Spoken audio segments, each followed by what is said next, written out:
maanta taariikhdu tahay 9 bisha 7/2017 waxaanu si rasmi ah u gudbinay qoraalkii dacwadeed ee labada xisbi aan ku dacweynay taasoo ay ku jabiyeen xeerarkii iyo heshiiskii aanu dhiganay waxaan leeyahay Soomaalidu waxay tiraahdaa caduur dhowdhowdu ma dhacsana nimankii xisbi ee labadii xisbi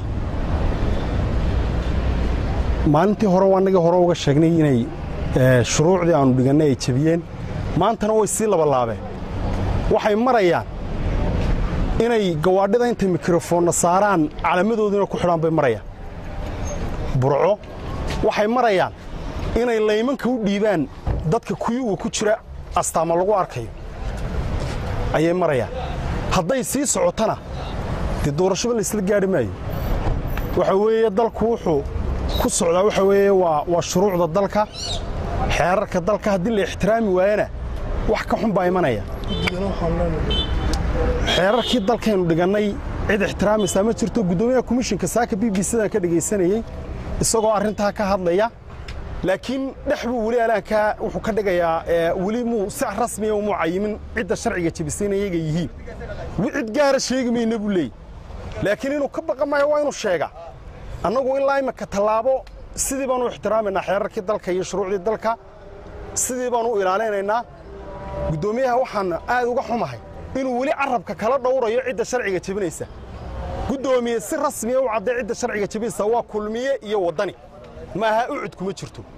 ilaa imika waxaanu ixtiraaminaa xeerkii habdhaqanka ee anshaxa ayaanu ixtiraamaynaa guddoomiyaha si rasmi ah maanta ugu gudbinay horena waanu sheegnay arrintaa haddii ma garanaysaa waxba laga qaban waayo macal task force-kayga inaanu yeedhanayno inaanu ka soo laalaabanayno labada gobol ee diiwaangelintu ka socoto haddii uu wax ka qaban waayo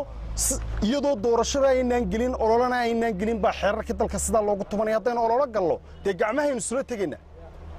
qof waliba wuxuu kursiga ku fadhiyaa waxa weeye waa sharci madaxweynuhu wuxuu kursiga ku helay waxa weeye waa sharci guddoomiyaha komishinku wuxuu ku fadhiyaa kursiga waxa weeye waa sharci haddii sharciga la ilaalin waayo